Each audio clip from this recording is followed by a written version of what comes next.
Sintadahan na po siya kahapon. Pinopormahan na po yung kabilang parte niya. Kasi kabilang parte lang po yung bubuhusan dyan mga boss. Kinulang po ng bakal mga boss. Lagarin mo na lang yan siya, Jeff. Hindi, kahit yung isa na lang, Jeff. Ayan na lang, Kasi dapat hanggang dyan lang yan siya sa ano eh. Siya mga boss. Sana po gumanda yung panahon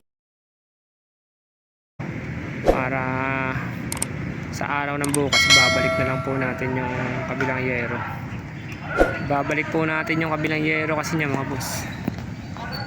Kasi hindi pa po natin maaasikaso itong kabilang unit. Bali ito muna po. Ito muna po ang aasikasuhin natin. Ito po siya mga boss. Bali nilalaglag na lang po yung yung pinakapang siding niya. Nilalaglag na lang po siya. Tapos yung doon, layo nun, di ba?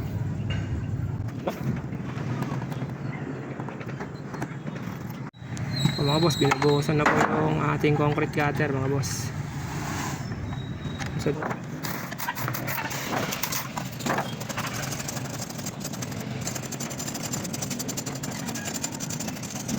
stress po ang kapal niya, mga boss. Kapal ng flooring yung stress.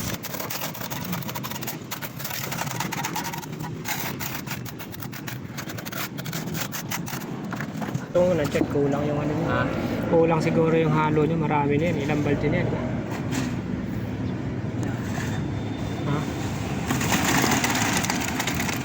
Sabada. Dito, para maipasok natin dito sa ano.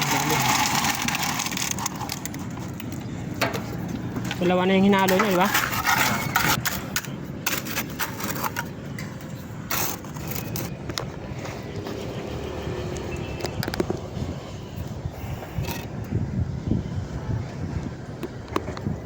Tatakpan ko ba yung gilid? Di ko natakpan ni Jeff yun. Sirahin ko muna yung gilid.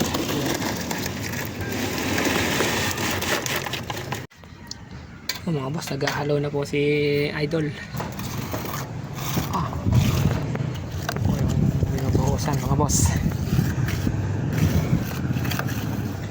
Sa dulo, matigas na po siya mga boss. Po yung kalahati. Naragyan pa po natin ng siding.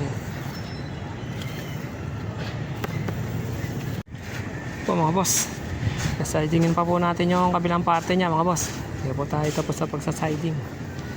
Noona po kasi buhusan mga boss yung flooring. Nabuhusan na po yung flooring dyan. Kabila may buhos na rin po mga boss. Bale ito na lang po, dinudugtungan po natin ng siding. Yan lang po yung ginagawa kong pagsa-siding dyan mga boss. Ito po, binubuo na po ito, nabuo na po ito ng puya ng ganito mga boss. Po yung pagkakabuo niya. Bali, dudugtong na lang po yan siya doon. Yun po, karugtong na po nito yun. Doon sa kabila. Dudugtong ko na lang po ron. Lalagyan ko muna po ng isang ano rito. Lagyan muna po natin ng isa pang ano rito mga boss. Isa pang pampatigas dito banda.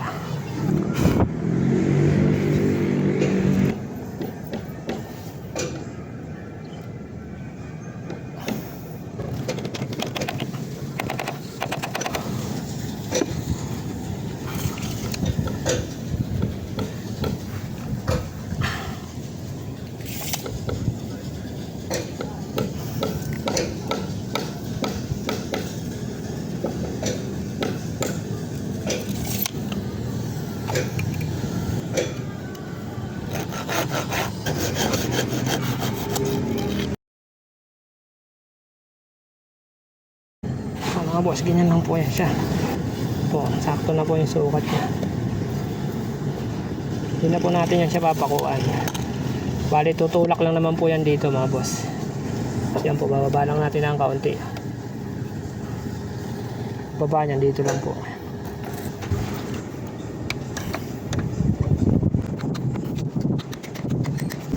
Na po, kahit hindi na po siya ibaon maigi yung pako. Yan lang naman po yan, matibay naman na po yan. Kaso lang naman po yan, maliit lang po, 4 lang po ang lalim nya. Ayan, okay na po yan. Pinapumbuhusan niya, malihang ano na po yan sa kabila.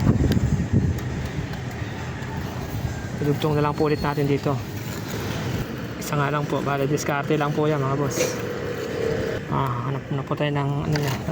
Napakuha na po natin dito. Yan po siya. Yun, tatali na lang po ulit natin kasi wala nga po tayong tagahawak. Itatali na lang po ulit natin siya doon. Ngayon ito po mga boss. Ano, katulad niya mga boss. Po yan, dugtungan po yan eh. Dugtungan po yan ng kahoy. Abangan nyo na siya ng pako. Kasi hindi na po natin mapapakuha yan mamaya doon sa loob mga boss. Ano na po yan siya, bali masikip na po kasi ron eh. Diskarte po niyan ganyan.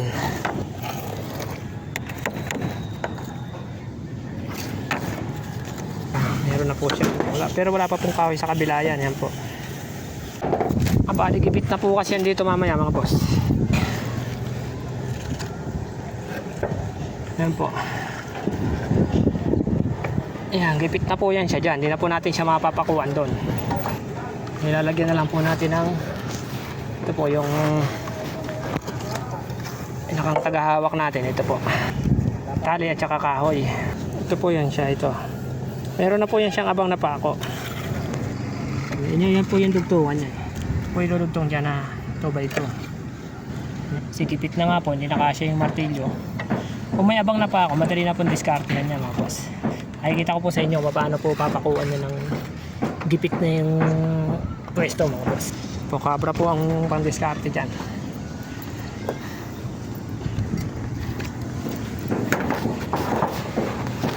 Nilalagyan natin dito ng lagyan muna po natin dito ng sa kabila.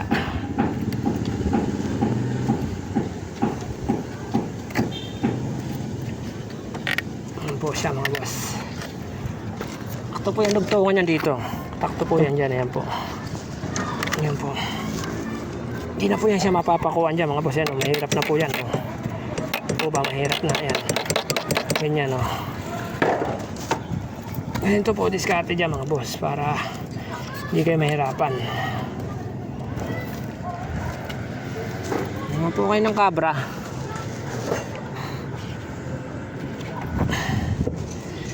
Po yung cabra boss, kukuha lang po kayong pantukod kahit ano po, ano basta magiging suporta lang po niya. Ano po, ano po ipapasok yung cabra po, patamaan nyo po yung pako. Yan po siya, yan po yung pako sa loob po siya. Ito po yung cabra natin. Pupukin nyo lang po ng ganyan no. Po.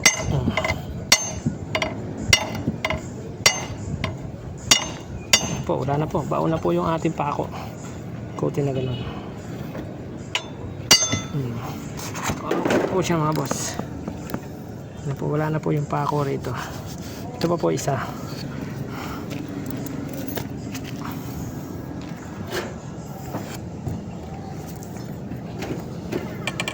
Ano rin po siya. Ganyan lang rin po yan siya.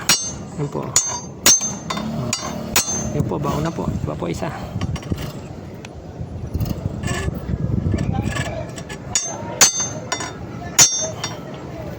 Yan po ang technique niya mga boss. Oops. Ito siya mga boss. Yan po mga boss. Okay na po siya. Pako na po natin siya. Wala na po siya. Nakabaon na po siya. Saka po natin siya lalagyan ng kahoy niya rito sa ibabaw. Meron na po tayong mga putol na 1x1.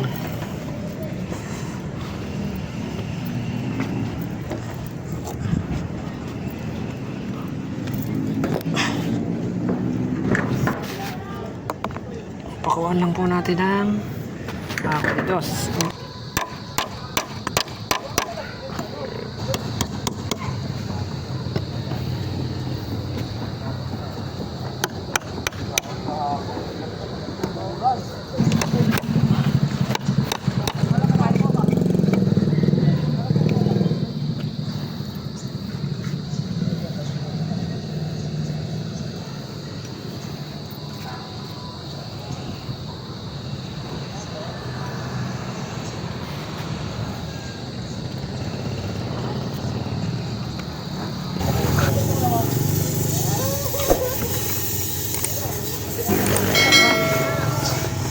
sa buhay. Po siya mga boss.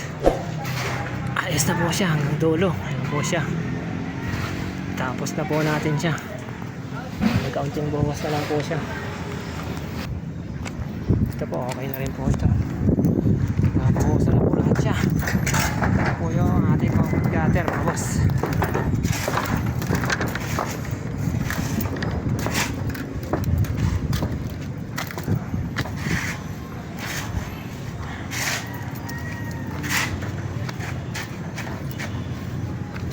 Tapos na po siya hanggang dito. Po siya. Susunod na araw po mga boss, babaklasin po natin yun para makita po natin yung resulta ng ating concrete gutter mga boss. Doon siya, dulo.